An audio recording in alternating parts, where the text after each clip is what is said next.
to that is, well, why do we travel? Why go to Paris? Why go to London? Why go to Japan? It's because it does something to you that's different than just looking at a photograph. You experience it in a different way, and it changes your perspective. It makes you a better person. It makes you understand other cultures and civilizations and other people. It makes you have more sympathy. And you hear about the overview effect that these astronauts often talk about when they come back to Earth, and that is where you don't see Earth with borders anymore, and you realize that we are all just one. So I'm excited to see what they have to say. And I'm excited. Look, the moment has come here. So Ariane, walk our audience through sort of what happens next as they are approaching. Sure. So they have just driven down the road to space, the 2 miles. They're going to go to the north end of that circle and jump out of their Rivians and take a cool shot, a photo that is, with the rocket in the background. Again, all of this is very tightly choreographed, and we want to make sure that they do this quickly so that they can get back in the Rivians, go back around the circle to the base of the tower. At that point, we're going to get them into the elevator that will take them up to the south tower. That's the one in the background. They will enter into the safety shelter, where they will spend a couple of minutes there while our crew, the Blue Origin crew that is up on the tower, gives the final thumbs up that they are ready to load the crew into the capsule itself. You know, this is safety is paramount at Blue Origin, so we want the minimum number of people out there next to the rocket for the least amount of time. So we keep it fast. We keep all these procedures tight. But we got to do a quick photo shoot by the rocket. I mean, so good. It's history, you know? We got to capture that moment. And again, for those of you just joining us, this is something that I was not aware of. That beautiful rocket right there, News Trevor, didn't come out until this morning, right? So explain a little bit more for those people that are just tuning in, sort of how the setup works. Sure, that is correct. So at about 2 o'clock this morning Central Time, we rolled the vehicle out there. You see on the truck, with the capsule already what we call mated to the rocket. You'll see here in a moment the rocket, it goes very slowly, just want to make sure we take care of our baby as well. Goes out there, the truck will turn the vehicle vertical, and at that point we connect all the pipes and the hoses to the vehicle, and we start loading the vehicle with propellant. Right there, it's empty. That's for safety and security reasons. That's also, it makes it easier to turn vertical. We'll load the vehicle with propellants all the way up to the last moment. We put in there, you heard it earlier in our webcast, liquid hydrogen and liquid oxygen. Those are the two propellants that fire into what we call our BE3 engine, our Blue Engine 3. And our team in Mission Control from that point on has got their eyes glued to their monitors to make sure that the propellants in the tank stay within bounds, within temperature bounds, within pressure bounds. As they make their way here onto, they'll take the elevator, right? They won't take the stairs. That is correct. Yeah. So we just inserted the elevator relatively recently. It makes it a little bit more comfortable as you're going up to the top of the tower. You know, we're at about 3,000 feet above ground level in altitude up here in a dry, dusty desert. We just want to make it a little bit easier for them. And it's worth noting, too, so the 6 women are headed up. We saw Jeff is with them as well, but also crew member 7. Explain to those at home who crew member 7 is. Right. It's like, well, if you don't mind, I'm going to use a football reference for you, Aaron. And we come, I called you Aaron like your girl. Sorry. Oh, my goodness. We're often confused. Oh, my goodness. So it's like the 12th man in Seattle. This is like the 7th crew member. There's 6 crew members that are going obviously in the capsule. But nobody from Blue Origin will be in the capsule. It'll be the crew member 7 that has been training them. We saw Sarah Knights as the second driver in addition to Jeff Bezos. And then, a little confusing, we've got a second crew member 7 who is going to be on Capcom, or capsule communicator. Today, her name is Laura Stiles. She will be the person that is in are in our astronauts' ears, communicating with them, making sure everything's going okay, also telling them, hey, this is when you can unbuckle, and this is when you can... That's her right there. That's Sarah Knight's right there, exactly. And now we are looking at what? So now the crew, as well as you see Jeff Bezos there, have gone into the safety shelter, and we're gonna wait there. You see Sarah Knight on the right.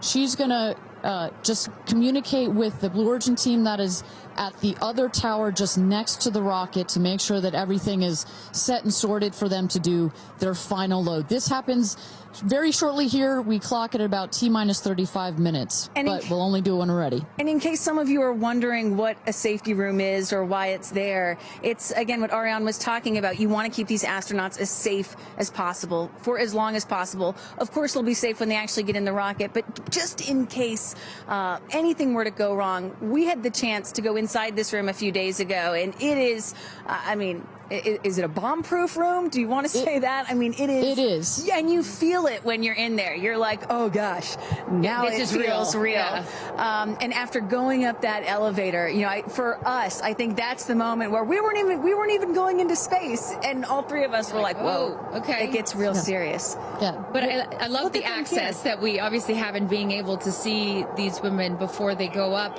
For those of you just joining us, we are T-minus 34 minutes to launch for NS-31, Blue Origin's 11th human flight. As you can see there, a little live look in as them saying some words before they take off. So I know that we had started to expand upon it and then took a shot of the astronauts. So what will they feel? Sort of walk us through the physical part of what they'll experience, Ariane, once they are in the capsule. So once they're in the capsule and they're ready for takeoff, first they'll hear the engine when it ignites. It sounds like a pop. Everybody, listening will also hear that. It sounds like a pop, and the engine roars. We hold the rocket down for about 7 seconds. Make sure it's all ramped up. And during that period, that can actually be one of the most, frankly, nerve-wracking times, because you start to, if you're in the capsule, you start to see the glow of the flame. And here they come. Here we go. Loading into the capsule. And the significance here of the bell, and I should note before I have you explain that, each crew names themselves. They have named themselves the 6 taking up space, as each one is ringing a bell. And the significance of that is what, Ariane? This is one of our traditions. All astronauts throughout history in various programs have had their traditions. For us, we always want our astronauts to ring the bell. Above there, you see, light this candle. Those were the last words that Alan Shepard said right before he went to space. Alan Shepard, of course, the namesake of our vehicle. He was the first American into suborbital space.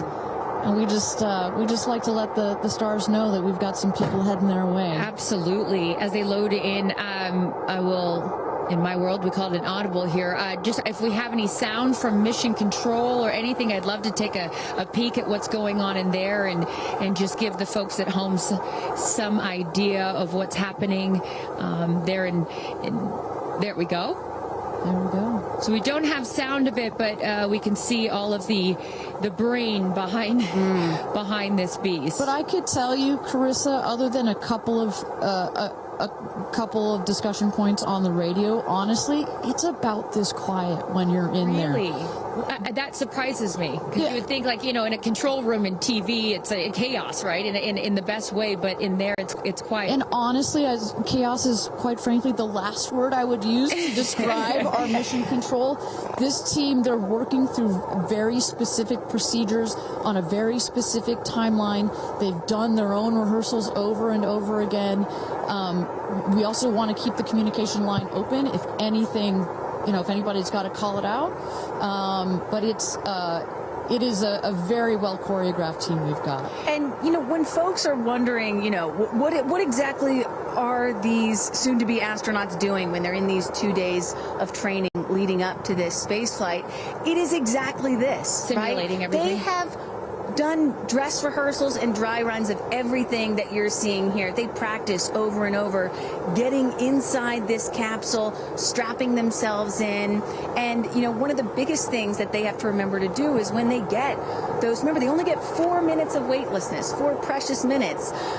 They have to unbuckle and then buckle back in at the exact right moment. So those are some of the things that they're learning to do and practicing while they're training in that building right behind us. As we look at New Shepard 31, the 31st mission, the 11th human flight here for Blue Origin. We are T-minus 30 minutes. Carissa Thompson, Kristen Fisher, Ariane Cornell with us, and Tabitha Lipkin at the tower. I am going to be leaving here in just a few minutes. I'm going to go to fallback 3, an area. Then I will wait for the capsule to land. I'll wait for the recovery team to come out and then bring you interviews from each of our astronauts as they arrive back here on Earth. I cannot wait for that.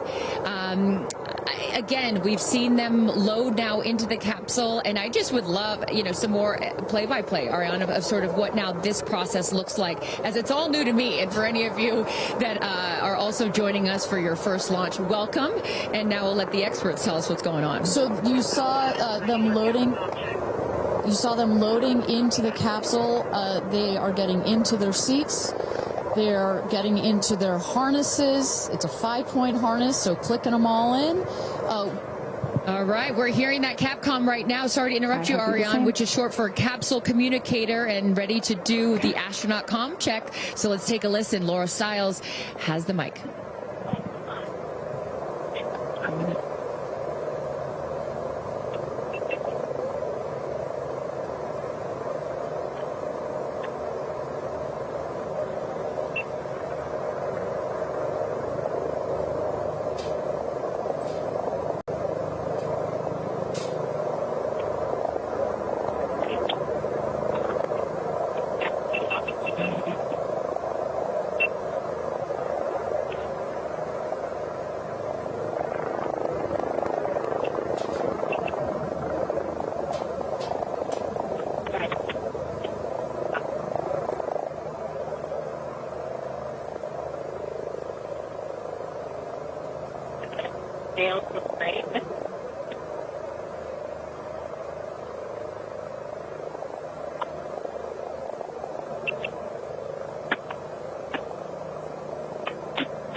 Welcome back, everybody. We are at T-minus 26 minutes and 50 seconds to go until NS-31, Blue Origin's 31st mission for our New Shepard rocket, our 11th human flight.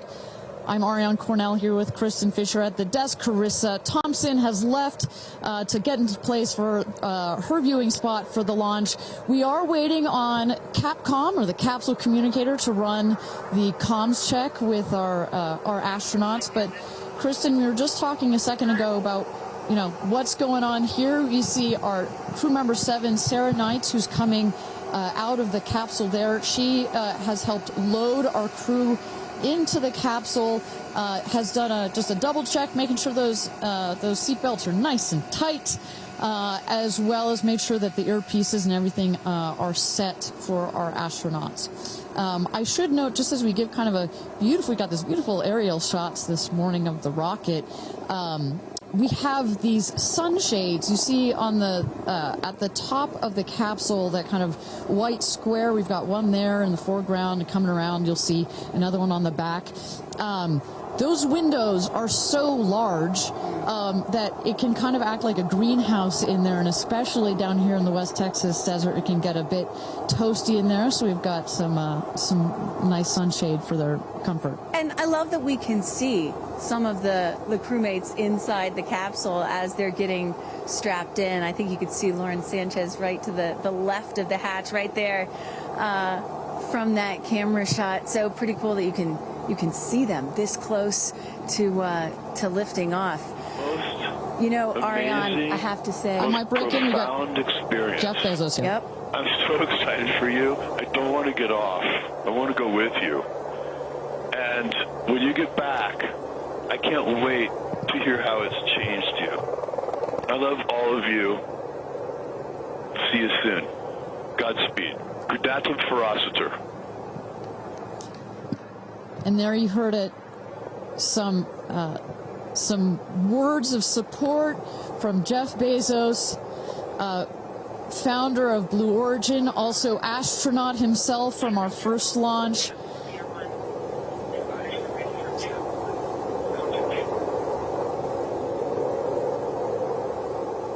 So, of course, Lauren Sanchez is Jeff's fiance, one of her supporters. But as we mentioned before, we've got lots of friends and family that are supporting the rest of the astronauts here. They are out at the viewing tower. Let's turn it over to Tabitha. Tabitha, have you had a chance to chat with some of the family members out there? You know, a lot of friends and family have come out here, and it is an exciting vibe. I am standing by with two women who need no introduction. And Chris, I have to start with you. What is it like to be here, and what brought you all the way out here to this launch? Well, Lauren and Jeff, we're here to support our girlfriend and our friends, and I never thought that we'd be talking to you from a space launch. For sure. So this is a really unique experience, and we're just so honored to be here to support them and watch this amazing part of history. And I'm so proud of her. And I just feel like all of the female astronauts that are going to go up today. It's such a big day in history, and it's so empowering, especially my daughter is 7, and just to see something like this. And I mean, somebody said their grandfather was here that's 92, that they didn't even have transportation back then the way that we do now, and now they're going to space. It's pretty amazing. That's Aisha's grandfather, 92, came all the way here. That's where the story, I was like, I heard this story, and you know, he had no airplanes, nothing back in his day. Now he's seeing his granddaughter go into space. That's a beautiful thing. Really incredible. And how does it feel also to be able to share this with multi-generations within your family? It's really something. It's just Kim keeps writing us because she was supposed to be here with us, and she's studying for law school, so she had a big test that she had to take.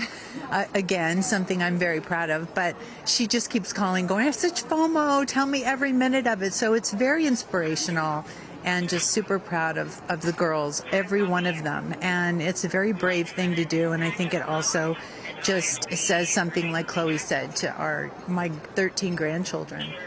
Yeah. And what can you say to that too, for your children? Oh, I just think it's really whatever you dream of is in our reach, especially in today's day and age. And dream big, wish for the stars, and one day you can maybe be amongst them. That's so beautiful. And just before I send it back, any last messages to the astronauts before they take off? I think just great luck. Be present. I mean, I'm so excited. I love the messaging that we keep receiving from the staff here at Blue Origin is don't film it through your phones, look through your eyes, be as present as possible. They will supply all the content that we need and to give to our families, but I love just being in the moment. Yeah, same. And we're gonna excited. Yeah, we're so excited. We're going to be in the moment too here. We're going to send it back to you guys at the desk, and we're going to start watching. Love you, ladies. Good luck. Bye.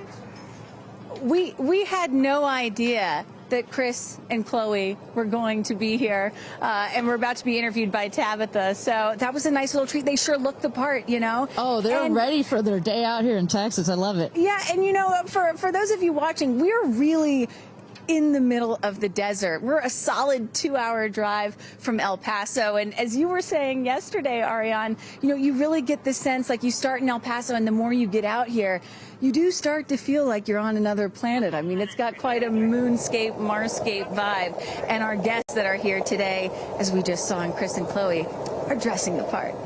Well, so let's bring it back to the real stars of the show, our astronauts. And one of our astronauts that we haven't heard from yet is Gayle King.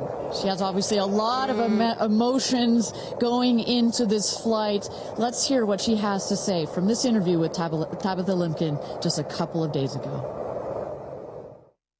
When I made the decision to come, there were only 3 people whose opinion matters to me the most. Favorite daughter Kirby, favorite son Will, and Oprah. That's my kitchen cabinet. And all of them said, I think you should do it. All of them, much to my surprise, including Oprah. I really thought she was going to say, nope, I don't think you should do it. And she was like, do it. She said, I really think you should do it because you've been talking about it. And when it comes back and you're not on it, you're going to be kicking yourself saying, I could have gone and I didn't. And I don't want to have to hear about it for the next few years. And, you know, I think everybody in this group is a storyteller and explore, and to be able to take this message and tell other people what it was like from our different perspectives, I think is very significant. Do you have a message for the kids watching? You should always know that no dream is too big. You know, we have someone, Aisha, who was told when she was a kid, your dreams are too big, you need to dream smaller. No child should ever be told that. And so I want people to know no dream is too big. And also, LL Cool J said this to me once, dreams don't have deadlines. Isn't that good? That is real good. Dreams don't have deadlines. I've never forgotten that he said that, and I believe that as well. What are you taking up with you? Oh, I have a bunch of stuff. I have Luca. I wanted one of his favorite toys, so I have a Sesame Street character called Tamir. Tamir is this little black boy with great curly hair, so Tamir gets to go to space. I have a wooden cross that you can hold in your hands. It fits like in 3 prongs. And a stranger came up to me at the airport. She said, I always hear you talk about being a nervous flyer, and I wanted you to have this. And so if you're ever on a flight and you feel nervous, take it out and hold it. So whenever I'm flying, I have this with me. Also, I just noticed, what is this on your wrist? So Jared, who's one of our jib operators at CBS Morning, his daughter, Denise, who's 7, made this for me. And she came into my makeup room and said, I made this for you. Someone else gave me astronaut era. That's pretty great. Space sister, Amanda, just gave me this. I mean, so I feel that I feel I'm pretty well protected. Absolutely. I will say this, as excited as I am, I'll be very glad when we come back down. I will be very, very, very glad about that. Well, clearly we heard Gayle there and prior to coming down here in Texas, nervous and excited at the same time, but one of the things I like about this is that she just makes it real, you know? Regardless of who you are, this is a nerve-wracking experience, and the fact that she's so authentic about it, but also, more so, she is stepping so far out of her comfort zone. I think that in its own right is extraordinarily inspirational. I think most people would feel the way that Gayle is feeling right about now. I would. You're about to launch into space. You know, one of the things that I find so refreshing is that, you know, back in the early days of human spaceflight, you had the Mercury astronauts, and they were all white male military test pilots, and they all had to have the right stuff. You could never talk about nerves or being nervous or your feelings or stuff like that. That was the wrong stuff. But now, in 2025, it is the right stuff to be like Gayle King and talk about those concerns and fears and excitement that you have before launching into space like that. And that really shows you just how much the human spaceflight experience has changed over the last half century. or so. And that really is what today is all about. I know there are some people watching this or who have heard about this who are thinking, why should I care about people going into space, you know? Katy Perry, a famous pop star, why should I care about that? And the reason is, it's missions like this that really begin the process of opening up space to everyone, for all of humanity. That's what today is about. And I think we have to, it's not just about today. Today is very, very important, but I think also one of the reasons that I love working at Blue Origin is we think in very long time scales, right? I honestly feel like I'm working at a company that will be here in at least 100 years. And that's how we think about spaceflight. Oh my gosh, look at that cute little kid. She is ready to go to space too. Aww. I absolutely adore that. But we need to be here precisely for kids like that. You cannot, I'm a firm believer that you cannot be it if you can't see it. And that's what this flight is for. It's about inspiring women. Oh, look, talk about inspirational women. Several female astronauts in that group right there. How many astronauts do we have there? I see it. 4 or 5? At least 4 or 5 and counting. It's a tight group that's only going to get bigger of those female astronauts there. You see Kelly Girardi and Cyan Proctor. I see Emily Calandrelli, Sarisha Bandla. I mean, just an incredible group of women that have gone to space already. And after today, in just 15 minutes, we are going to be adding 6 more to that group. It's getting close, Ariane. It is getting close. So with that. Thank you again, everybody, for joining us for NS-31, our 11th mission, human spaceflight mission to space here. We are at T-minus 14 minutes and 30 seconds. Just to give you a little bit of a preview of what is to come, at about T-minus 10 minutes, we are going to have the go, no-go poll. We're going to throw it back to mission control audio. And basically what that is we go through each of the important subsystems, and our flight director, shout out to Michelle Christensen, our flight director, our first female flight director at Blue Origin. She's going to lead that poll, and we're going to go to each one of the groups and say, are you ready to go for this flight? Is your subsystem ready to go for this flight or not? And they will go around the room, and with the final go, no go, it will be game time here in West Texas for this launch. Look at that. Now, this child is a little younger than you were when your parents went to space. A little bit older. Oh, excuse me, a little older, yeah, because I was just 15 months old when my mom flew in space. And, I think about what it must have been like for her to be a first-time mom and training for her first space flight all in 1 year. And she was a part of NASA's original first 6 women astronauts alongside Sally Ride.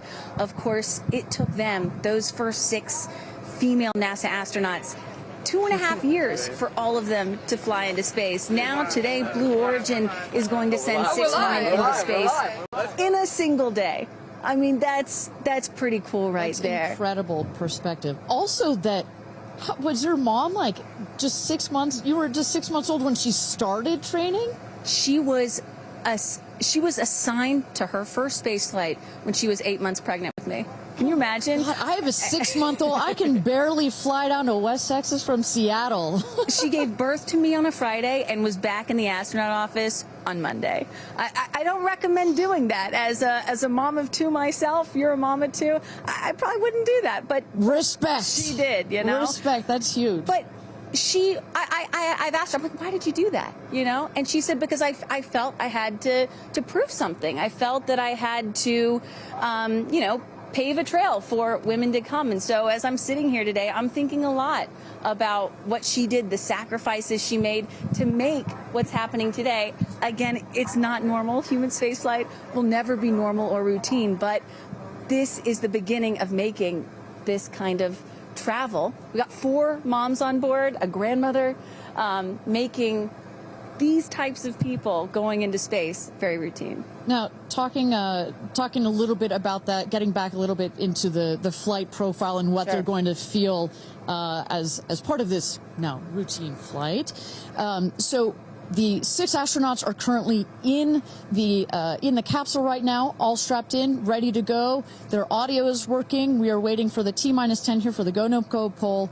At T-0, you guys are going to, all of us will hear the pop. That's the ignition of the BE-3 engine. It holds down the rocket for about 5, 6, 7 seconds. Inside the capsule, they'll start to see the glow of the flame, and then they will lift off.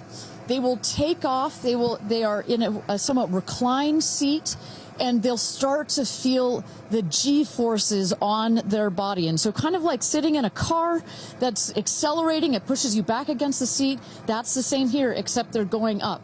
They will accelerate to they'll have 3 Gs. So here on Earth, we're at 1 G.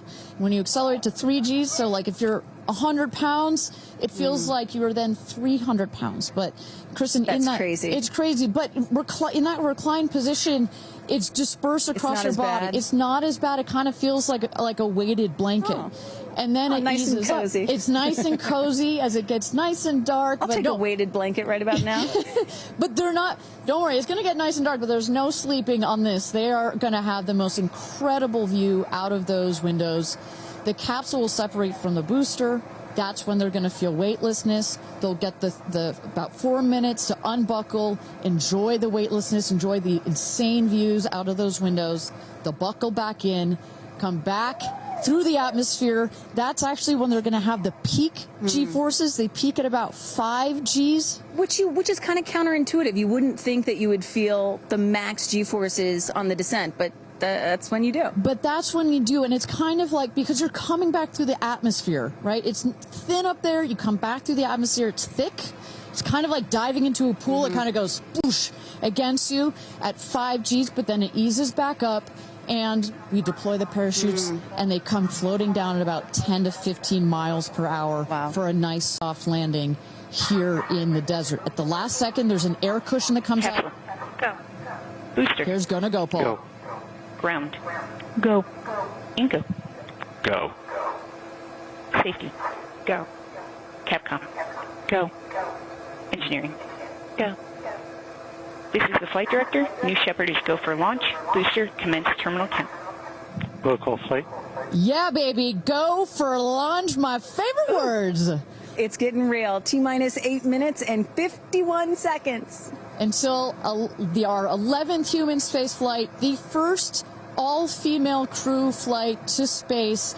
All 6 of our astronauts are loaded in the capsule, waiting for just 8 minutes and 30 seconds to go here. Now, Kristen, we just kind of walked through the flight profile, what it's going to feel like for our astronauts. Oh, we got Carissa up on the tower to chat with more friends and family. Carissa, who you got out there? I don't need to introduce the incredible woman. I don't need to introduce the incredible woman next to me, who is a ray of sunshine. Oprah, you are wearing yellow because Gayle's call sign is sunshine. Yes, right. And all of us, the whole family is wearing yellow today. And I you know, we've been friends. It'll be 50 years next year. We've been friends since we were 21 and 22. And I have never been more proud of my friend than today.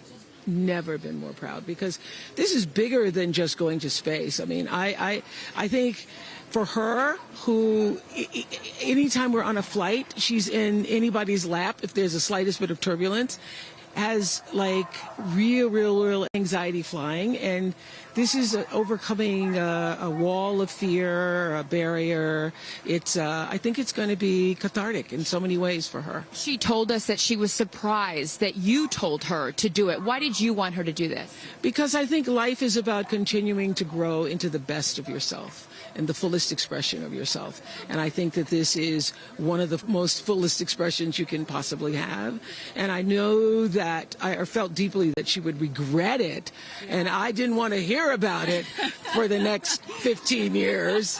I wish I had gone, you know. And I said, there's only one time that all the women are going up for the first time.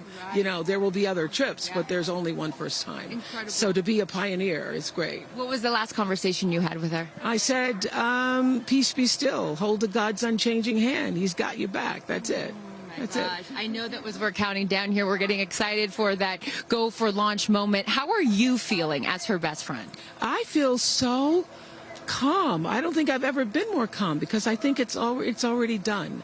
Once she said yes, once she committed to yes, and Lord, did we all hear, should I do it? Should I do it? Since Thanksgiving, we've been talking about it. And so once she finally said yes, I was like, okay, we're going. It's a go. You know what I have loved is her vulnerability, because she's the voice of a lot of us that would be afraid, and she's okay to talk about being afraid. Why has that been so important to show that part? I think, you know, for every woman who's on this flight, it's about fulfilling something within themselves. For Gayle, it's about overcoming this great fear and also stepping into the moment of excitement. And I think, you know, it goes beyond this moment of just going up in space. I think this will be an everlasting experience. I was just thinking this morning, you know, Gayle has been there for me for hundreds of events. I can't even remember them, you know. But you will never forget this day. None of us will ever forget this day. Well, thank you for being here, for her, for us. I mean, this is just, it's a historic day, and it's only fitting that you are here front and center as a ray of sunshine that you are, Miss Oprah. Thank you so much. Thank you so much. No time. You're next, you know. I'll send it back to you, Ariane. Thanks, Carissa. Wow, to see Oprah down here. No, I'm not besties with Oprah, not yet anyway, but if Oprah told me to do anything, I would do it. I don't think Gayle had a choice after Oprah said, girl, you got to do this. She had to do it. Ariane, we are under T-minus 5 minutes until these ladies hopefully launch into space. And, you know, you were just talking about what these women are going to feel when they launch. But let me tell y'all watching what we may hear, because we have one of the most famous singers on the planet on board, and there is a chance that we will get to hear the audio inside and hear what these soon-to-be astronauts are saying and possibly singing while they're weightless. So I can't wait for that moment. I'm also hoping she comes down to Earth and does like either a Fireworks Part 2 or E.T. Part 2. I think that's going to be, and I think, but let's stick on this point for 1 second, Kristen. I think one of the incredible parts about this crew is their ability to tell the story coming out of this in their own unique way. The way Gayle can go on TV and talk about it, Amanda can go and continue to advocate for women more broadly about it, the way Katy can sing about it, etc., the way Kerianne can produce films about it. That is what is so special about this crew in particular. And that is what's so special about this new era of spaceflight. This is not NASA. This is not governments. It's not the U.S., China, or Russia. This is the commercial era. These are private companies, and this is Blue Origin sending the first all-female crew into space since 1963. And this is all going to happen so fast in just a few minutes, about 10 or 11 minutes from launch to landing. And don't worry, guys, I did the math. In case you're wondering, total duration of this mission is just about 3 Katy Perry fireworks songs. So play that song 3 times. That's how long this mission's going to be. Fantastic. Well, so at T-minus 3 minutes to go until our 31st launch of New Shepard, our 11th human space flight. Just to tell you what's coming up here. At T-minus 2 minutes, we send the show over to the vehicle. It goes into autonomous mode. Command engine controller ready to start. We have our team, of course, in mission control that have their eyes glued to the screen there. There you goes, mission control, quiet and intense. There's one of our crew member 7's capsule communicator, Laura Stiles. She is communicating in the ear of our capsule, in the ears of our astronauts. But what we're going to see in the last 2 minutes, you'll see the fins at the base of the rocket gimbal or just move back and forth. We want to make sure they've got free range. At the base there, you see the nozzle, the engine peeking out. The engine as well is going to gimbal, going to move. Both in conjunction together, those two systems. Propellant tanks to flight pressures. Those two systems guide the rocket. And when you are out there at this moment, this rocket feels like it is alive. It feels like it is a living, breathing, hissing thing, right? And there's the gantry pulling back from the rocket. T-minus 2 minutes and counting. Transition to onboard hydraulic pumps. And this right here is the moment that they've been training for. 2 days, becoming a crew, becoming a team. After you go through an experience like this, it's more than a team. It's almost like a family. You are so tight to go through something as intense Executing as this. aft fin built-in test. And everything looking really good, Ariane. So far from mission control, everything is clean and green for this launch. T-minus 1 minute to go here.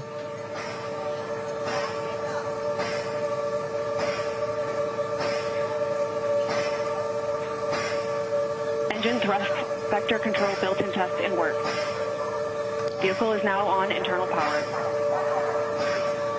So in a moment here, we'll see those, what they call the bit checks, the built-in test checks. As you mentioned, Kristen, inside the capsule, you know, as you said, this is like a bridled beast. This thing wants to take off. Switch to onboard helium. Here we go. Good luck and Godspeed, ladies. We're cheering you on from Let's planet launch Earth. this Thrust rocket. termination system is armed. T-minus 22 seconds and counting.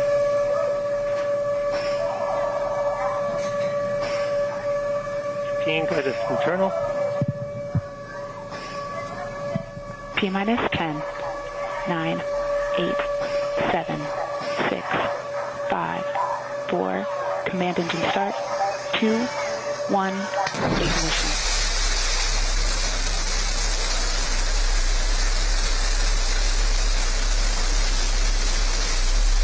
Liftoff. New Shepard has cleared the tower.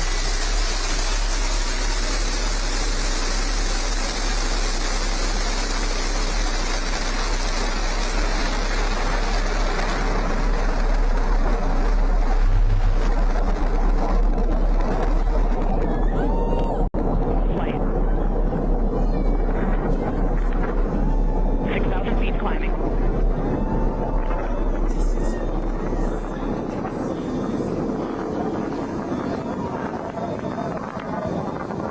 Begin throttle down for Q limiting.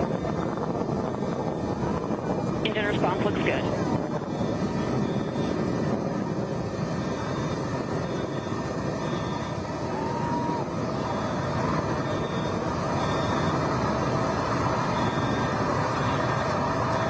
Max Q, maximum dynamic pressure.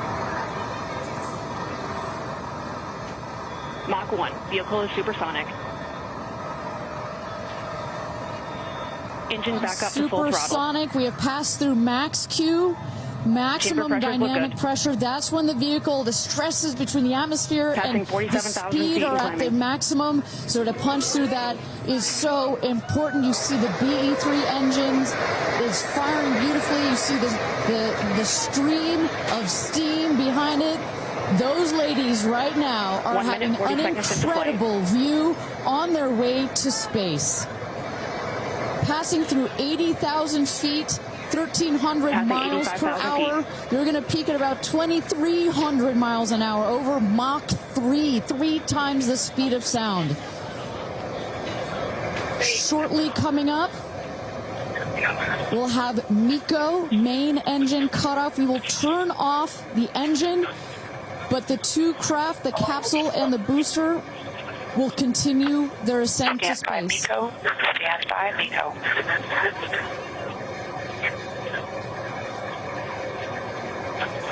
And there you saw the main engine is turned off. We're now going to separate the capsule from the booster, and at that point, Kristen, that's when all 6 astronauts are going to start to feel the weightlessness, and shortly thereafter, we're going to let them unbuckle. And that right there is the most critical milestone of this whole ascent. Oprah watching her best friend go to space.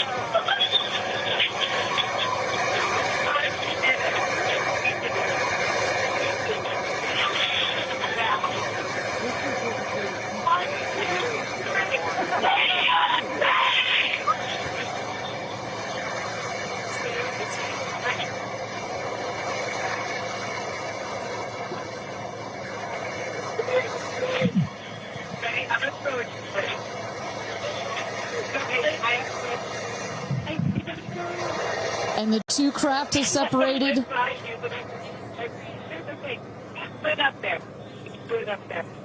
328,000 feet, 100 kilometers. Welcome to space, ladies, or shall I say, astronauts.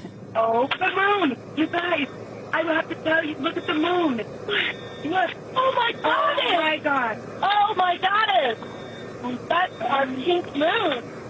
I love you, Jeff Bezos! And just in case it wasn't clear, So those are the astronauts. Those are their voices that you're hearing. And there, they have hit apogee, the highest point in flight, well over 345,000 feet, well over the Kármán line. wow.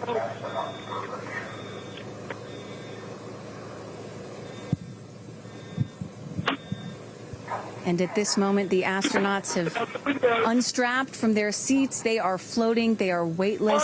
They are experiencing zero-G for the very first time in their lives.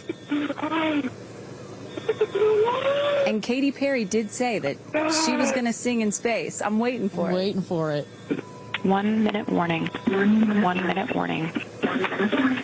So that is Capcom indicating a 1 minute warning for our astronauts to take in those last views before they get buckled back into their seats. At this point, both craft are descending already. Oh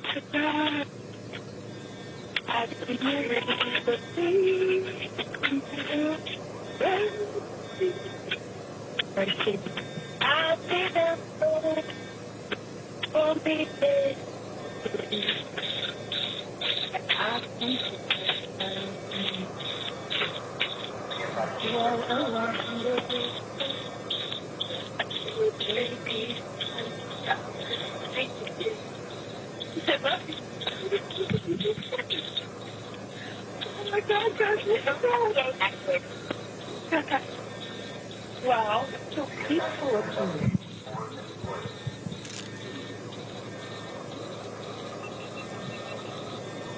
And you hear Dragon. Report status. Copy. With report status.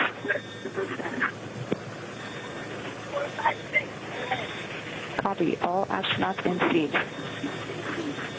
And a great piece of news there. All astronauts are back in their seats. You see the two craft now that on the bottom, that is the rocket that is screaming back down to Earth. The rocket will beat the capsule to its landing spot just 2 miles north of where it's taken off from. At the top of the rocket, you see a couple of fins that have popped out. Those are to stabilize the rocket as it comes into land. Shortly thereafter, you will see the drag brakes that deploy that will cut the speed of the rocket in half. And then in the last moments, and there it is. We can see it from the stage. There comes the rocket down. It's going to relight its engine. We can also see a sonic boom. We're going to hear that shortly here. And remember, this is something that had never been done before until just a few years ago. Truly the stuff of science fiction that you're about to watch in just seconds. Drag Here we brakes. go.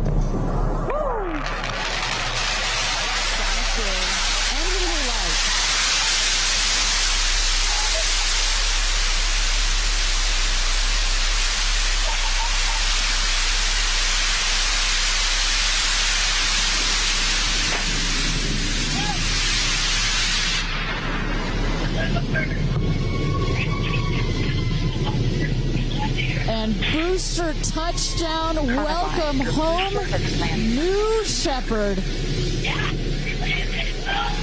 Picture perfect landing right there. Picture perfect landing. Right on target. See that dust kind of creates this dramatic cloud that reveals the beautiful rocket that has just taken these ladies up to space and back. And I love the echo across the mountains. Is that what I was hearing there? That's what you were hearing. You heard the sonic boom, then you heard the engine relight, and all of that reverberates in this big, beautiful valley in West Texas.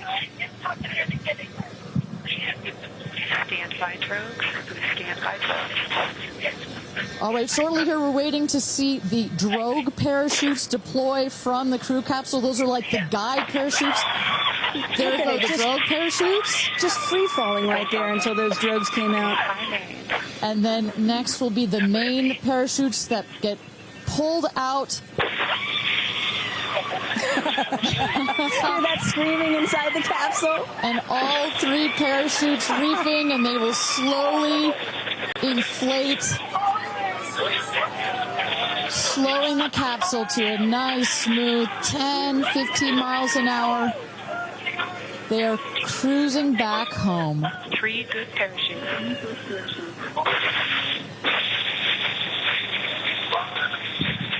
And I tell you, Kristen, from having gone through all of the simulations, I have gone through all of the training.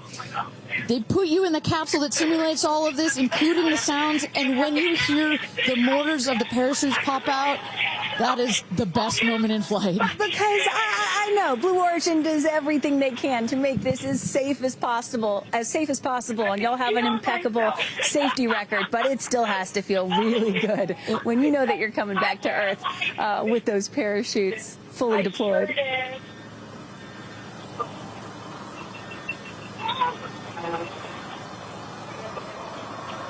And we can see the capsule just over our shoulder here, going to be landing north and east of the launch pad, coming down softly and beautifully. 500 feet.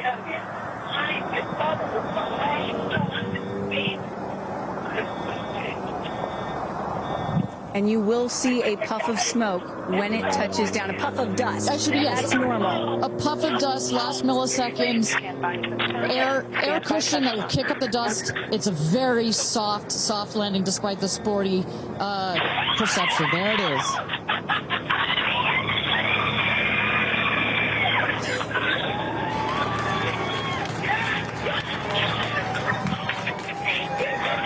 Touchdown. Congratulations and welcome back to Earth. Do status check. Double shot. Kristen, just some incredible images there. The capsule. Copy. Welcome back. Heather. Nice. Let's wait for Aisha just a moment here. Make sure they're doing health checks in. Beautiful. Dragon.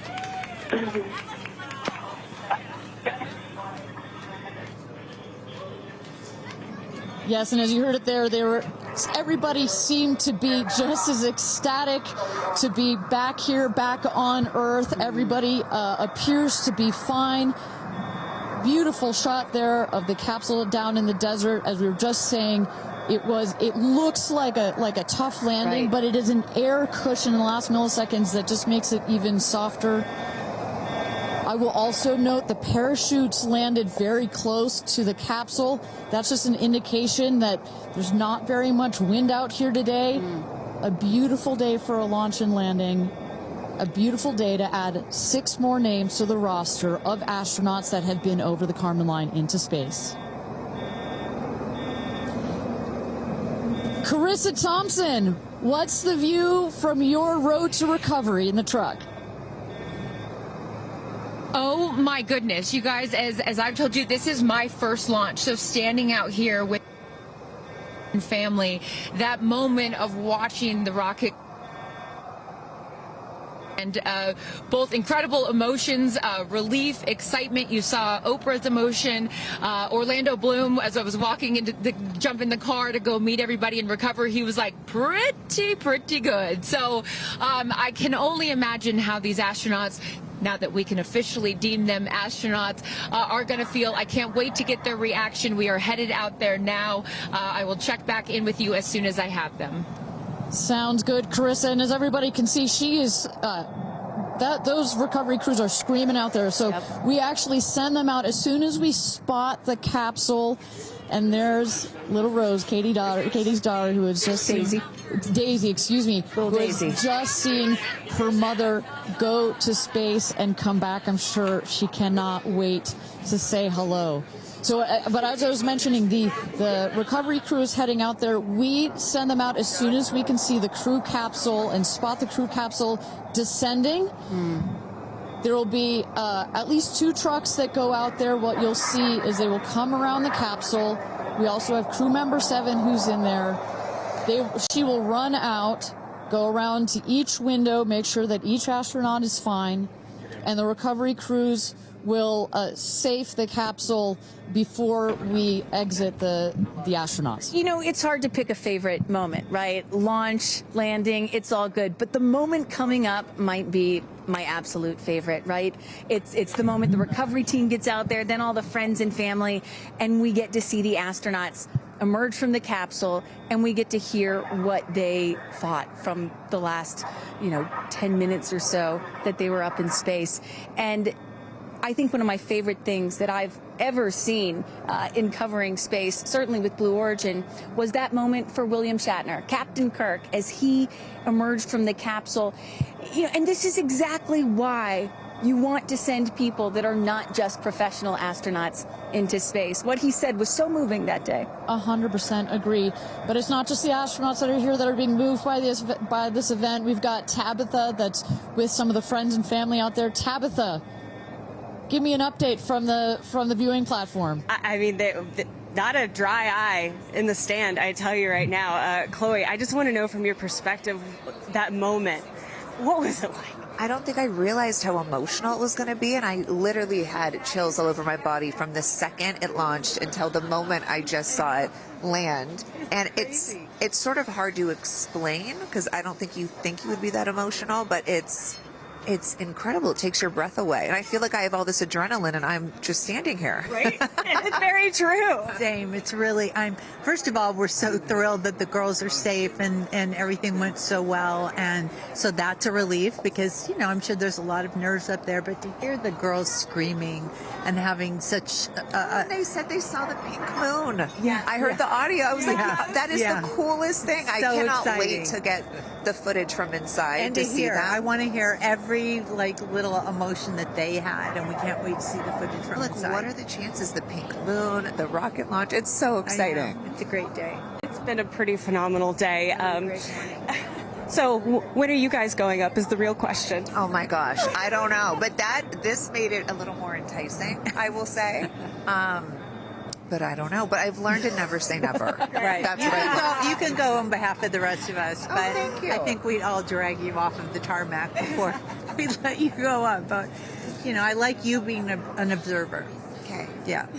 We love being able to share this experience with you, and thank you for sharing how you feel out here with our audience. So it's been really, really incredible. So yeah, the emotions are high because it's so exciting and energizing. And gosh, Kristen, Ariane, I don't know what to say. I did cry. I didn't think I was going to cry, and I cried. Tabitha, I love you putting them on the spot there. Chloe and Chris, are you guys going up? Keeping up with the Kardashians In space. We're waiting for it. That's the all next all lady launch. Well, thank you so much, Tabitha, for that. And you could see that, you can hear that, you can hear from Tabitha. Even she is emotional and has tears in her eyes. When you're down here for one of these launches, and Carissa, when we get her back on the line, I'd love to hear her thoughts on this. The intensity and the energy and the emotion out here, even though you're in this remote place, but it all gathers here in this valley, and it's really intense. No matter how many times I've seen all 31 of our launches, it gets me every time. Well, anytime somebody says, I don't get it, what's so exciting about space? Come to a launch. Come see a launch in person, and then you'll change your mind. And, as we await the moment where these astronauts emerge from the capsule, I'm reminded of what William Shatner said on his mission. He said, "What you have given me is the most profound experience I can imagine. I hope I never recover from this." And I love that. I hope I never recover from what I just experienced. And one of the neat things about this is these women were not in space for several days where they had time to get acclimated to it. They only got 4 precious minutes of weightlessness. And so that high, that feeling of, ooh, I want more of whatever that was, is still so fresh, and you really get to see that when they step out of the capsule. We catch our astronauts. I mean, their minds are still in the process of being blown when they come out of the capsule, and Carissa is going to capture those moments for us shortly here after we get our recovery crew. You see there some of the friends and family have already started lining up there, while the recovery crew, you've seen some images. As I mentioned, they're safing some of the systems on the capsule. We want to release all of the excess air and gas that created that nice air cushion. We'll remove the parachutes, make sure nothing gets tripped up. Also, we reuse those parachutes. And then crew member 7 will take the stairs up to the hatch. It's like a good 3.5-ish feet off the ground, so it just makes the getting out of the capsule that much more comfortable. Crew member 7, last but not least, crew member 7 will open the hatch, and we'll get to see one by one as these lady astronauts now exit the capsule. And a lot of people are probably familiar with seeing, NASA astronauts or Russian cosmonauts emerge from a spacecraft after a long duration flight on stretchers or, glorified. They need some assistance because they've been exposed to zero-G for so long. Not these astronauts. They're not going to need any assistance. That's one of the beauties of a suborbital spaceflight. You feel great. You don't have to deal with space sickness, right? Exactly. And that's, to that point, this flight, because you're basically going straight up and then over the Kármán line and straight back down, some astronauts, I think you mentioned your mother may have experienced a little sickness up there. You don't in this one because it's just once up and once down. And you get that nice zero-G floating sensation and you buckle back in. You don't have it's not as extreme. So do you have an astronaut that you're looking forward to hearing from the most? It's really hard to pick. Yeah. I have to say I'm a huge Katy Perry fan, so I'd love to see what her feelings are. Also, as a mother, our kids are close in age. What does that feel when you have young children? You saw her get so emotional in her pre-flight interview. Is that still the weighing emotion, or is she still just, oh my God, I saw the stars, I saw the curvature of the Earth? What's going to come out of her mouth, but really her heart? And is that Jeff Bezos out there right by the capsule? Kind of hard to see. That is correct. That is Jeff Bezos, our founder, on the left, as well as Sarah Knights, our crew member 7. And I just want to thank our viewers for joining us. NS-31, New Shepard's 31st mission to space, our 11th human space flight. From all parts of this flight, for the booster, for the capsule, for our astronauts, a completely successful flight, one of the smoothest flights we've had so far. And we're now just awaiting the opening of the hatch so we can get some views from our 6 new astronauts. Belts. And I would imagine Lauren Sanchez in seat 1 will be coming out first. That is correct. They'll go. She's in seat 1, which is next to the left, the left window there. She will go first. And then last in number 6 is Kerianne. That is the window on the right. Sky Canyon.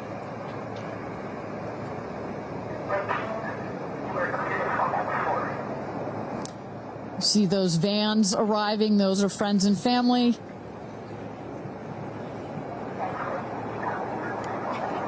And that's Kerianne looking out the window, in the window to the right there. Lauren Sanchez on the left. And you really get a sense for just how big these windows are. I mean, when you're inside this capsule, it's almost as though you're getting a full 360 panoramic view. One of the cool features of this capsule, the largest windows of any spacecraft. So over a third of the surface area of this craft is windows. And that's on purpose. There were many meetings with our founder, Jeff Bezos, where our engineers brought him some windows. He said, nope, make them bigger. They come back, nope, that's nice, but make them bigger. And what you get here, why is that so important? So many of our astronauts have said, when I got out of my seat, I looked outside my window, and I turned around and I looked at the other 5 windows, and my brain created a panoramic view, a panoramic photo of it, because so much of the capsule is windows, and it makes for just an incredible experience. Sarah. Good? Okay, here we go. Yeah. Here goes Jeff Bezos to open the hatch.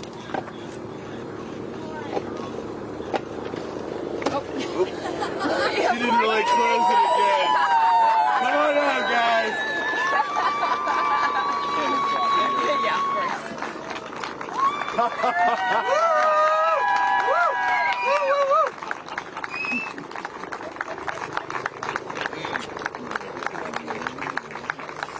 We'll see your baby. Where are my babies? They're over here. Go see them. Where? Oh, we have to go Right there. Okay.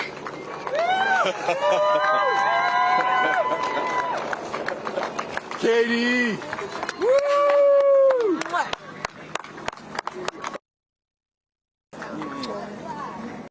Thank you. Thank you. Amanda!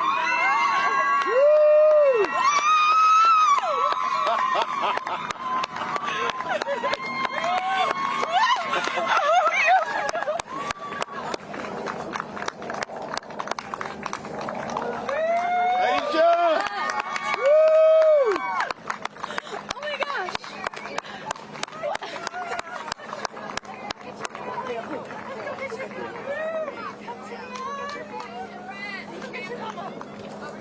Gayle! I just have to have a moment with the ground. Let me just appreciate the ground for just a second. Thank you, Jesus. Oh my God.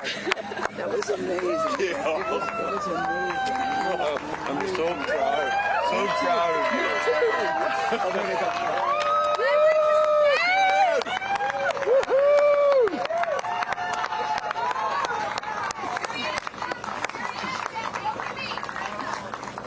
Amazing.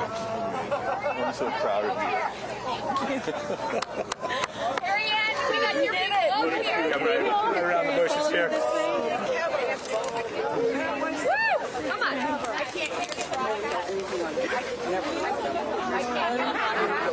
I have no, it's not working. So someone just tell me when we're on. Does anyone have our on?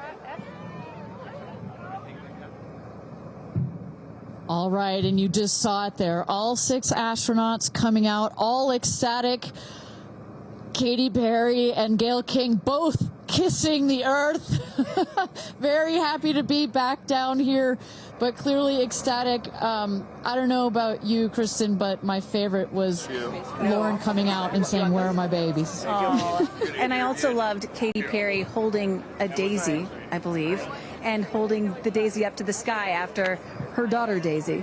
Sweet moment. With that, let's turn it over to Krista Thompson standing by outside the capsule. I don't really have words for it. Oh my God, Lauren, I want to cry just seeing you. I'm so proud of this crew. Like, I mean, Gayle, we were just talking in the capsule, doesn't even have ear piercings. She's so afraid to do anything. And she got in that capsule, and I think, like, it profoundly changed her. I mean, for me,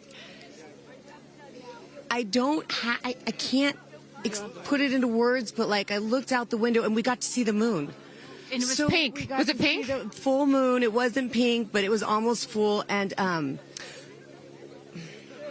Earth looked it was so quiet.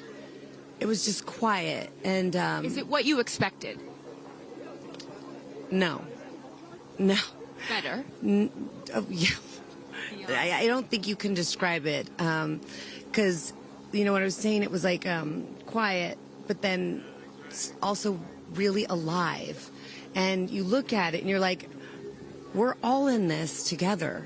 Like, that's all I could think about is, like, we're so connected, more connected than than you realize, because you just see right here, you see like, states and all these things that like divide us, but we're not. And what is your emotion? What makes you emotional? Joy. Complete and utter joy and gratefulness. Like, it makes me want to come back and just hug everyone and be like, oh my God, we're in this together. Like, that's what this is. And Jeff had told you that it will change you more than you know, and I know you're only a few minutes removed from the capsule, but I can tell already. Emotional. Yeah. To be this I did. I'm like, I don't cry that often. So I didn't expect to be this emotional, but it's also all the love that was in that capsule, and all the heart and the feelings and all the things, and like seeing Jeff before I left, I just went, I had to come back. I mean, we're getting married. If I didn't come back, that would be a bummer for me. Only you, by the way, would say this to me. You said, Jeff, if you don't want to marry me, you don't have to send me to space. Don't have to send me to space. What an incredible experience for you. But the fact that when you're in there, we got to hear some of your audio, but give us some of those moments when you guys, just from the second you took off to the second you landed, describe, if you can, for us what we didn't get to hear. It was a feeling of joy and and camaraderie. It was a feeling of gratefulness. It was a feeling that we're doing this. And Alan Shepard, I told you about this, did this same exact flight, and he became the first American in space. And 6 women just did the same flight that he did it. Oh, I just want to keep hugging you. It's really cool. Yeah. And I hope that more people get to see this, because I feel, I don't even know how much it's going to change me. And I want to thank the Blue team. I mean, look at them. I mean, they work so hard to make sure this vehicle gets up and safe. And I'm so proud of you. I'm so proud of you. It's one thing to say you're going to do it. It's another thing to actually do it. And I know there's a phrase in your family that life takes off on the other side of fear. And here you are, just having landed back on Earth. And now you are officially, Lauren Sanchez, already adding to your extensive resume, you are an astronaut. Congratulations. Thank you. I'm very excited. I'm excited to share it with the world, and I'm so grateful to everyone here. I love you. Go be with your family. But to process and download what just happened to me. Well, get on in here, Amanda. Someone that can now articulate exactly how Lauren is feeling. Lauren being so candid about overcome with emotion. How are you feeling? I know, Amanda, this has been a dream of yours, a long-awaited dream, and now it is finally official. You are an astronaut. Congratulations. Thank you so much. I usually have nice words to say, but in this moment, I just want all survivors to know that you can heal. No dream is too wild, and that if it's so wild out there, like going to space, you can absolutely make it through, and it can absolutely be possible. You mentioned to us prior to going up, you said that you needed to go to space to heal. I know you're only a few minutes removed from this incredible experience. Do you feel healed? I had a zero-G indicator that I didn't know if I would bring, and I ended up bringing it. Okay. And explain for the folks at home that don't know what that means, what it is that you're holding. Yes, the zero-G indicator is something all astronauts have that floats once you hit space, lets you know you're there. I brought a promise that I wrote to myself. I've talked about that. And share for what is this right here? Yes, and this one I didn't know if I would bring, but I ended up bringing it and floating it, and it's the hospital band from the day. And I got to honor her today, and I'm so grateful to the thousands of people, the engineers, the scientists, just everyone who has made this a reality. And you also have written here, I know that you had this on your laptop, right? Yes, that's right. This is my zero-G indicator, a promise I made to myself that if I were to pause my astronaut dreams and fight for rights, that one day I would return to her. And it says, never, never give up. Well, those dreams are no longer on hold. You are finally an astronaut. Congratulations. Enjoy this moment with your family, and thank you for sharing it with us. Thank you, Amanda. Kerianne, you said to me yesterday, you said, when I get out of that capsule, I'm going to be an emotional wreck. And I think what I will just say, for anyone that has never had the great privilege of being here, this is my first time at a launch, and it is very emotional. Describe, if you can, how you're feeling. I have almost no words. It was the most incredible experience of my life to be up there and see like such vast darkness in space and look down on our planet. The moon was so beautiful, and that was like, I felt like that was a special gift just for me. I'm so sorry. No, don't apologize. Are you kidding? You just went to space. You just went to space. This is it.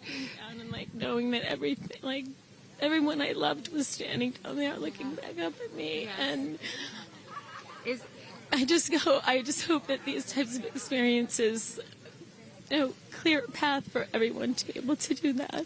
You told us a beautiful story about your son when you told him you were going to go to space, and that, get over here so I can hold you, and that he went back to school and he was all excited to tell his friends that his mom was going to space, and they said, your mom can't go to space. Moms don't go to space. Well, guess what?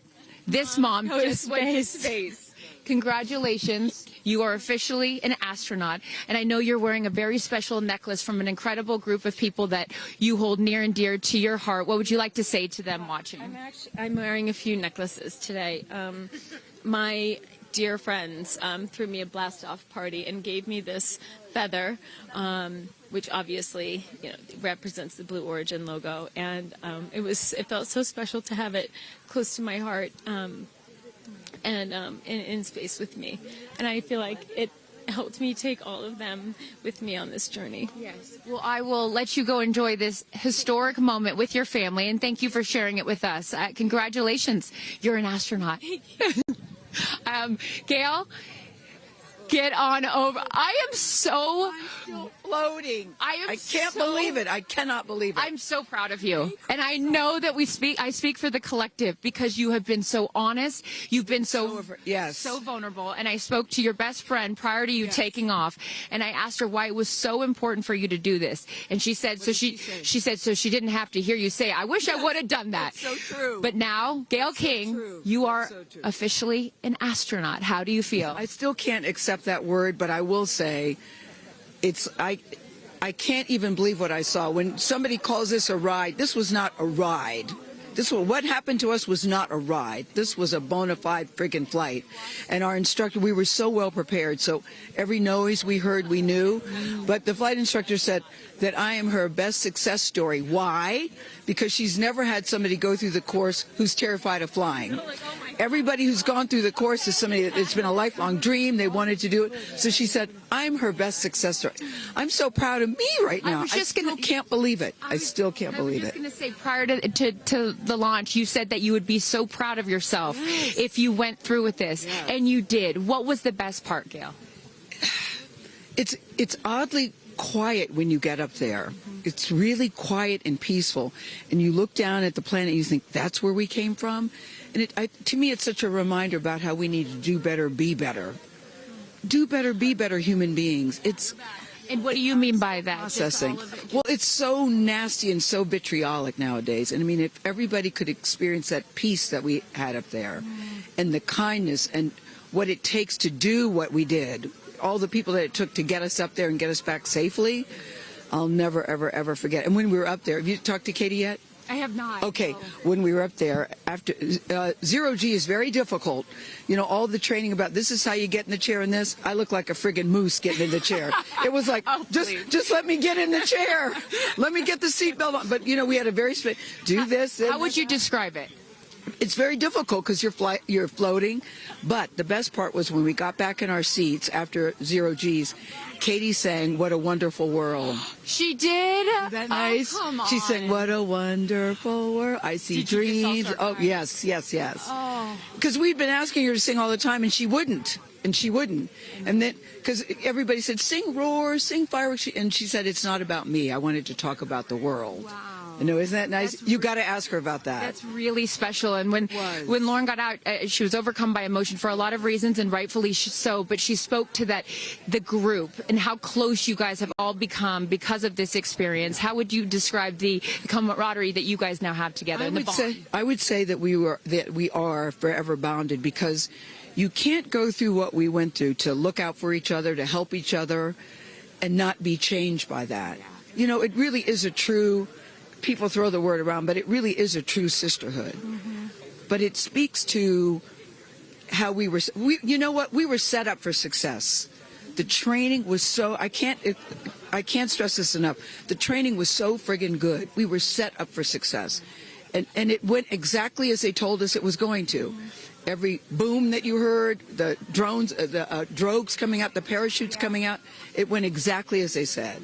Are you glad you did it? I am glad I did it. I am glad I did it. Yeah. I am very glad. I have no regrets about doing it. What would you say to people watching right now that are scared, that are fearful of anything? What would you say to them? Well, I just said I'm stepping way out of my comfort zone, because this is so not like me. I said up there, I might now get my ears pierced. I've always been afraid. Which is great. I love that you've never had your ears pierced. No, even Hootie at the training center.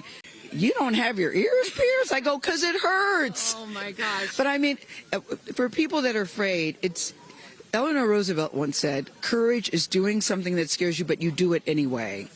And I stepped out of my comfort zone in a way that I never thought was possible for me. And now that I've done it, I really do feel I can take on anything. Anything. Congratulations, Gayle King. You are an astronaut. Thank you, Chris. I am so excited for you. I'm so excited for you. And I'm going to go with you to get your ears pierced, because I want to get another hole right here. Go enjoy this with your family. Thank you so, so much. Aisha, oh my goodness. Congratulations. Congratulations. You are officially an astronaut. How do you feel? Also, how do you look perfect after just going to space? I mean, my goodness. I will never be the same. I mean, when you get up there and you see the Earth, and it's so beautiful, and it just fills the screen, and it's not just your window, it's like everybody's window, and there's no boundaries, there's no border, there's just Earth. It's incredible. You know, Gayle is so honest that this wasn't her dream, but this was a dream of yours. How do you feel now that you just achieved it? Like I picked the right dream. And when we landed, I said, Exuma, I'm good, blue calm, but I'm ready to go back. Wow, really? Yeah. What was the best part for you? The best part for me, actually the whole thing. But we got in and we counted down from 10. And then I started to hear some singing. And when we lifted off, everybody, you could just feel the energy in the capsule. And when we got up there and we got out of our seats, we all just looked at each other. And there was this moment, and I can't wait for people to see it on the video, but there was a very special moment between all of us. And it's just beautiful. It's so beautiful. Yes. Where is your grandfather? Your 92-year-old grandfather, who I know you were so excited to bring. What did he say to you when you got out of this capsule and got to see him for the first time? He said, I was really worried for you, but then Oprah squeezed me. Oprah has a way of making us all feel just a little bit more at home and a little bit calmer. I know your father is watching down on you, and he is your angel. What do you think he's thinking right now in heaven? I think he was like, woo! To have the opportunity to have flown his star in my flight bag and to have a perspective that very few people get to have of Earth, I just feel a renewed connection to everything in life and where we are, and I can't wait to go back out there and pour what I've learned into the world. You have given so much to so many, and I know there are a lot of people watching right now, some young boys and some young girls that are inspired constantly by you. What would you like to say to them? Dream it, plan it, and go and do it. I never really thought I could go to space, although I really wanted to go. And today just confirmed that dreams are real, and sometimes reality is wrong. Your dreams just came true. Congratulations. Go enjoy this with your family. Thank you for sharing your experience with us. Katie. No, you're not the crier of the group. Feeler of the group. No, you are not. I'm crier. I'm going to tell you something right now. You are officially an astronaut. Thank you so much. How do you feel? I feel super connected to love. so connected to love. I think this experience has shown me you never know how much love is inside of you, like how much love you have to give, and how loved you are until the day you launch. We had these incredible shots of Daisy watching you as the rocket, it'll make me cry, as the rocket's going up, and she was so proud. Just kept saying, "Mommy, Mommy." And I know you'll feel the same way when you watch it. And you brought a real-life Daisy up. That's it was right. important for you, not only because it's your daughter's name, but why else was that important to bring it? Daisies are common flowers, but they grow through any condition. They go through cement, they go through cracks, they go through walls. They are resilient. They are powerful, they are strong, they are everywhere. Flowers are, to me, God's smile, but it's also a reminder of our beautiful earth and the flowers here and God's smile and the beautiful magic that is everywhere, all around us, and even in a simple daisy. So to really appreciate it and remember it and take care of it and protect it. Gayle shared with us the song that you sang when you got up there. What a wonderful world. Why was that important to sing that particular song? I've covered that song in the past, and obviously, like, my higher self is always steering the ship, because I had no clue that one day I would decide to sing a little bit of that in space. But I think that it's not about me. It's not about singing my songs. It's about a collective energy in there. It's about us. It's about making space for future women and taking up space and belonging. And it's about this wonderful world that we see right out there and appreciating it. This is all for the benefit of Earth. You have done so many incredible things in your life, selling millions of records, selling out stadiums. Where does this experience rate for you? This experience is second to being a mom. Wow. Yeah, that's it. And that's why it was hard for me to go, because that's all my love right there. And I have to surrender and trust that the universe is going to take care of me and protect me, and also my family and my daughter. Because, like, I am full up from being able to get that gift of being a mom. And to go to space is incredible. And I wanted to model courage and worthiness. And fearlessness. You did. You said you wanted to go to space for the fearless women in your life as well, your sister and your mom. Yeah. What was their reaction when you got to see them after you got off the capsule? I have only seen my mom, and I was like, "Are you okay, Mom?" She just knew. She knew. She was totally okay. And I'm sure she was speaking in tongues underneath her breath, as she does all the time. She would do that for anything else, but definitely today. But she was so super confident. My mom, she has this thing where she can see. I mean, even down to the name of, like, the capsule being tortoise. I know you spoke to all of your fans about that the capsule's named tortoise, the feather on the side, that, you know, the symbol of Blue Origin, all of those gave you confidence that this was the right thing for you to do, correct? Yeah, because I just asked for a sign from the heavens, from my angels, and they're like, well, here's the feather, which is what your mother calls you, and if that's not enough, the capsule's named Tortoise, which is your second nickname that your mother calls you. And I'm like, okay, I'm going. Yeah. I got the message, and I'm going to get the message. Before I let you get back to your family, I just have to ask you, describe for us, because you're so brilliant at putting, you know, words together and describing moments that we can all appreciate later. How would you describe the moment when you took off and then the moment you landed? The moment, I mean, it is the highest high, and it is surrender to the unknown, trust, and this whole journey is not just about going to space.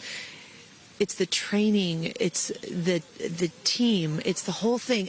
I couldn't recommend this experience more. This is like up there with all the, you know, different tools that I've learned in my life, from meditation to the Hoffman process. This is up there because what you're doing is you're like really finding the love for yourself, because you got to trust in yourself on this journey, and then you're feeling the love when you come down, for sure, and you're feeling that strength. So I feel really connected to that strong divine feminine right now. By the way, you're such a badass. I love that the month of April, you're like, I'm going to space and I'm launching my tour. I mean, it's really incredible. Now I know I'm asking this question for your fans. Will you write a song about this experience? Oh, for sure, 100%.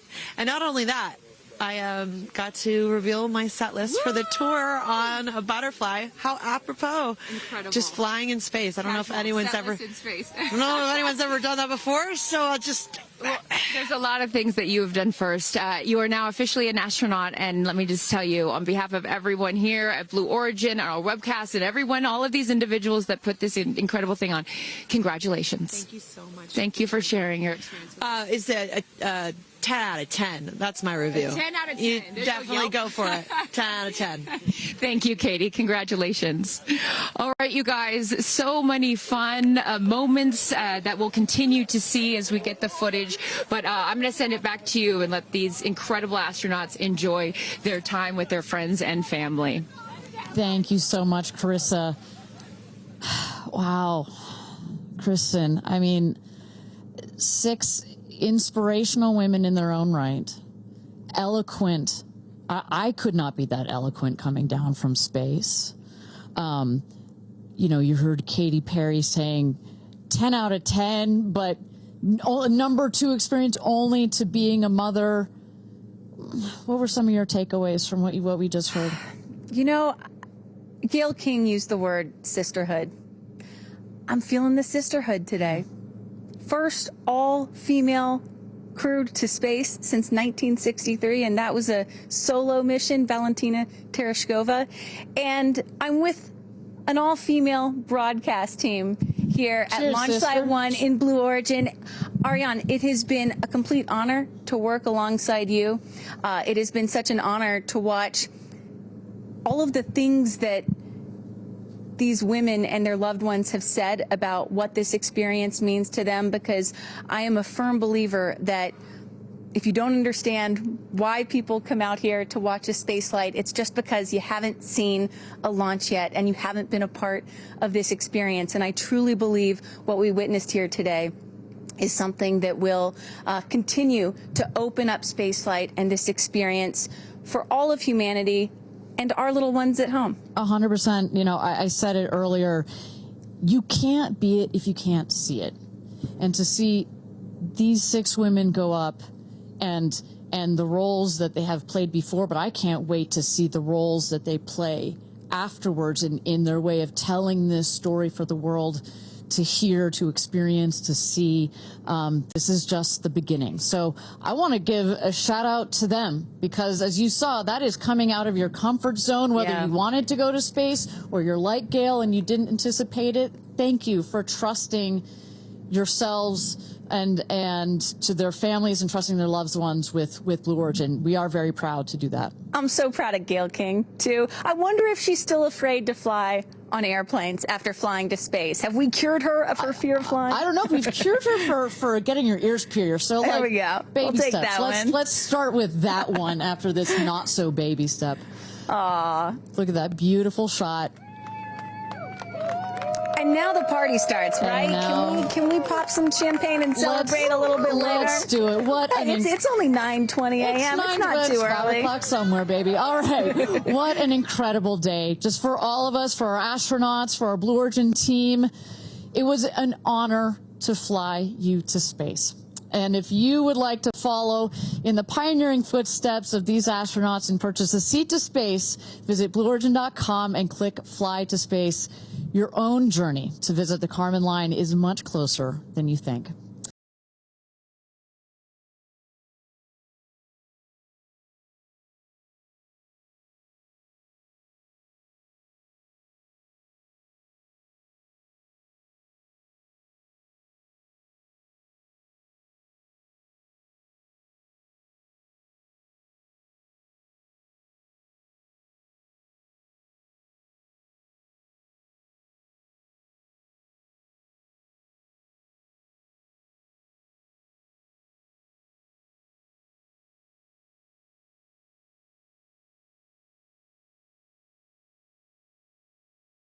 Have you ever dreamed of going to space?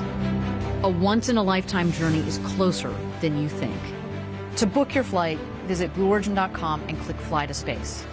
Tell us as much as you can about yourself. Once we receive your inquiry, our team will reach out to guide you through your journey. It's your time to join the new generation of astronauts.